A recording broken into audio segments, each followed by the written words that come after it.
Good morning, student, and all of you are welcome in morning chemistry class. और आज हमारा topic है NMR spectroscopy. सबसे पहले इसको समझते हैं कि एनएमआर स्पेक्ट्रोस्कोपी होता क्या है। एनएमआर स्पेक्ट्रोस्कोपी का फुल फॉर्म है न्यूक्लियर मैग्नेटिक रेजोनेंस स्पेक्ट्रोस्कोपी, और जो स्पेक्ट्रा जनरेट होता है that is called nuclear magnetic resonance spectra. सबसे पहले इसमें जो मेन पॉइंट है उसको हमने यहाँ पहले इन शॉर्ट असाइन किया हुआ है। इनको एक एक करके समझते हैं। एनएमआर स्पेक्ट्रोस्कोपी, जैसा कि हमने बताया, न्यूक्लियर मैग्नेटिक रेजोनेंस स्पेक्ट्रोस्कोपी, और जो स्पेक्ट्रा जनरेट होगा that will be consider as NMR spectra. Such type of spectra occurs due to the nuclear spin which causing magnetic field and behaves like a tiny magnet.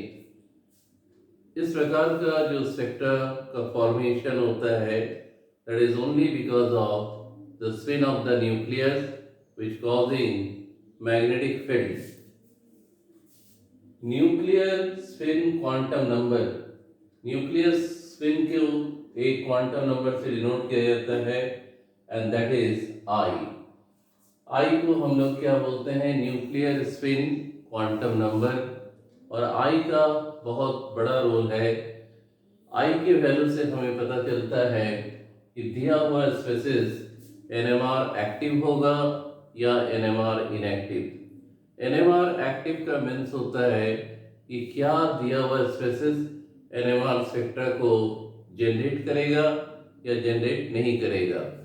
अगर आई का value यानी nuclear spin quantum number, जिसको हम आई से denote करते हैं, ये value 0 आए या 0 दिया गया है दिए हुए स्पेसिस के लिए, तो वो एनएमआर इनएक्टिव होगा।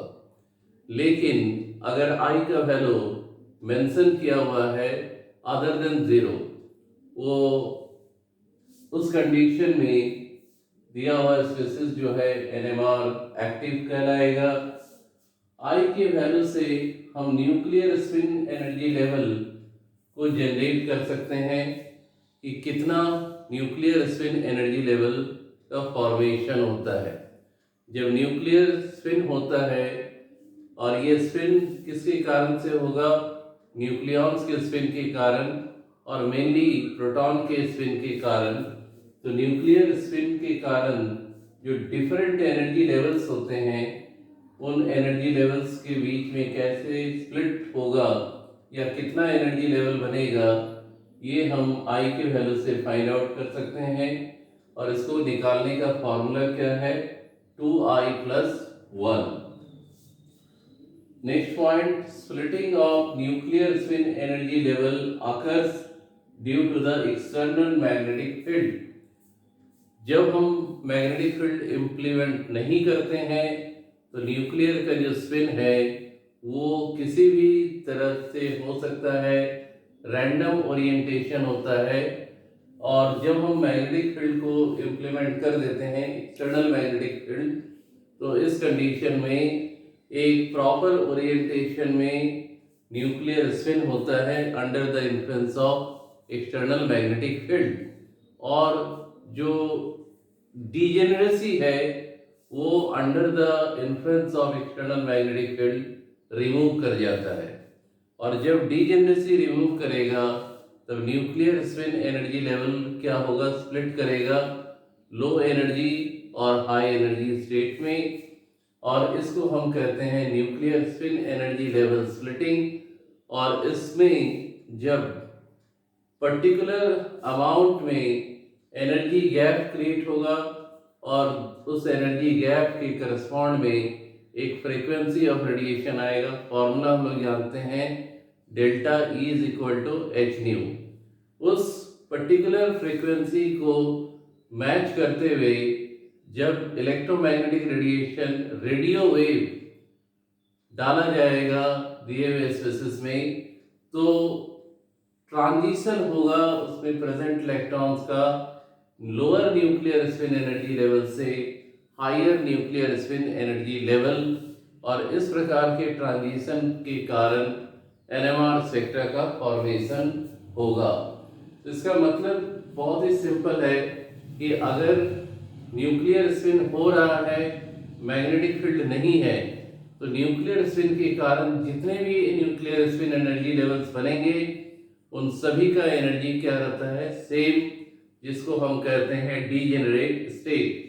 लेकिन जब एक्सटर्नल मैग्नेटिक फील्ड अप्लाई किया जाएगा तो डीजेनरेसी रिमूव होगा, कुछ nuclear spin applied external magnetic field के डायरेक्शन में आ जाएंगे, और ऐसा होने पर पोटेंशियल एनर्जी का जो वैल्यू है वो क्या होगा, डिक्रीज कर जाएगा, और कुछ न्यूक्लियर स्पिन जो है वो जस्ट अपोज करेगा एक्सटर्नल मैग्नेटिक फील्ड के। तो इसमें क्या होगा, न्यूक्लियर स्पिन के कारण पोटेंशियल एनर्जी इंक्रीज कर जाएगा, और इसी कारण से क्या होता है, splitting of nuclear spin energy level proceed करता है। और जब इन एनर्जी लेवल्स के बीच में इलेक्ट्रॉन का ट्रांजिशन होता है from low nuclear spin energy level से high nuclear spin energy level, तो वैसे कंडीशन में एनएमआर स्पेक्ट्रा का फॉर्मेशन होता है। नेक्स्ट पॉइंट, इन्हीं पॉइंट को शॉर्ट में मैंने यहाँ मेंशन किया हुआ था। तो हम लोग थे nuclear spin energy level splitting को हम देखते हैं किससे, 2I+1। Next, splitting of nuclear spin energy level occurs due to the external magnetic field. In the absence of external magnetic field, the spin of the nucleus are random and all the spin energy levels are degenerate. Now the next point, in the presence of, ये सारा point हमने already अभी explain किया, in the presence of external magnetic field the degeneracy get removed out and nuclear spin energy level undergoes splitting. तो यहाँ पर nuclear spin को दिखा रहा है, प्रोटॉन को मेंशन करने के लिए P से इसको रिप्रेजेंट करते हैं। तो जब ये क्लॉकवाइज हो रहा है तो प्लस हाफ, और एंटी क्लॉकवाइज हो रहा है तो माइनस हाफ। बी नॉट जो है ये क्या है, मैग्नेटिक फील्ड स्ट्रेंथ। यहाँ पर ध्यान से देखो, in the magnetic field nuclei spin laying in the direction of magnetic field. कुछ न्यूक्लियर स्पिन जो है वो मैग्नेटिक फील्ड के डायरेक्शन में आ जाएंगे, अलाइन हो जाएंगे सेम डायरेक्शन। ये दोनों अप एरो साइन इसको रिप्रेजेंट करता है, जिसके कारण एनर्जी क्या होता है, लोअरिंग डाउन। तो ये डाउन एरो बता रहा है कि एनर्जी क्या होगा, लो हो जाएगा। और जो अपोज करेगा, अपोजिट डायरेक्शन में रहेगा, nuclear spin under the influence of external magnetic field, यानी मैग्नेटिक फील्ड को ये अपोज करेगा न्यूक्लियर स्पिन, तो उसके कारण एनर्जी क्या होगा, इंक्रीज कर जाएगा। इसको इस तरीके से समझते हैं कि मान लो फैन चल रहा है, तो फैन क्लॉकवाइज भी चल सकता है, एंटी क्लॉकवाइज भी चल सकता है, चला सकते हैं, लेकिन इन जनरल फैन का जो रोटेशन है दैट इज क्या है, क्लॉकवाइज। और क्लॉकवाइज में वो ऑलरेडी मूव कर रहा है। अगर हमको क्लॉकवाइज में ही और इसको स्पीडली घुमाना है तो ऑब्वियसली है कि एनर्जी क्या लगेगा, कम लगेगा। तो सेम डायरेक्शन होने पर पोटेंशियल एनर्जी का जो वैल्यू है वो क्या हो रहा है, डिक्रीज कर जा रहा है। लेकिन अगर फैन रोटेट कर रहा है क्लॉकवाइज और हमें उसको घुमाना है एंटी क्लॉकवाइज, अपोज हो रहा है, तो इस समय हमें क्या होगा, ज़्यादा एनर्जी लगाना पड़ेगा, जिसके कारण जो एनर्जी है वो क्या हो जा रहा है, इंक्रीज कर रहा है। और डिफरेंस ऑफ एनर्जी लेवल्स या डिफरेंस ऑफ एनर्जी के कारण न्यूक्लियर स्पिन एनर्जी लेवल के बीच में क्या हो रहा है, स्प्लिटिंग हो रहा है। और इस स्प्लिटिंग के कारण जब ट्रांजिशन होगा न्यूक्लियाई का फ्रॉम लो एनर्जी से अपर एनर्जी लेवल में, तो उस समय क्या होगा, एनएमआर स्पेक्ट्रा का फॉर्मेशन होगा।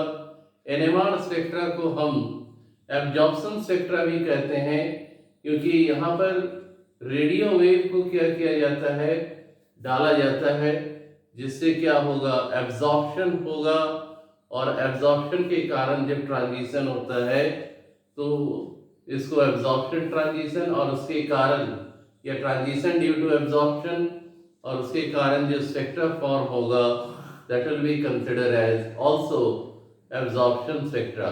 So we can say that NMR spectra is also a type of absorption spectra. Next part में हम लोग देखेंगे कैसे हम पता लगा सकते हैं कि दिया हुआ स्पेसिस NMR एक्टिव होगा या NMR इनएक्टिव होगा. Till then, thank you and goodbye.